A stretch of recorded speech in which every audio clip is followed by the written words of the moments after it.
Well, Juliet, the FBI is also conducting its own internal investigation as to why the knowledge they had about the shooter's activities were not flagged. Meanwhile, Congressman Hoekstra says at the very least there is a disconnect between the information gathered and what's being done with it.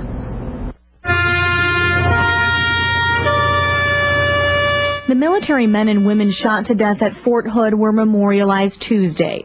They didn't die in combat, but some say they are still victims of a war, the one against radical Muslim extremism. What else do you have to be hit with for you to at least say this could be terrorism? Congressman Pete Hoekstra is concerned the White House is apprehensive to label the shooter as such.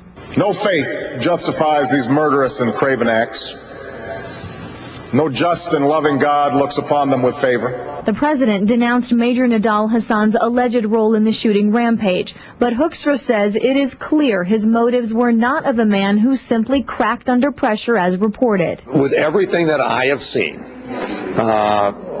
I think it's a reasonable conclusion to say that at this point this guy's a radical jihadist. He was in contact with Al-Qaeda and perhaps Al-Qaeda and radical Iman overseas. Government officials say a Defense Department investigator looked into Hassan's emails, but the military denies knowledge of communications between Major Hassan and Muslim extremists. I think people had pieces of information, but since they didn't have the whole picture, they just said, this really is nothing to worry about. Hoekstra is requesting a document preservation effort on the information about Hassan and hopes that intelligence can help prevent future acts of violence. As if it really was a radical jihadist attack, then we've got to think about what was broken and how many more of these individuals are out there.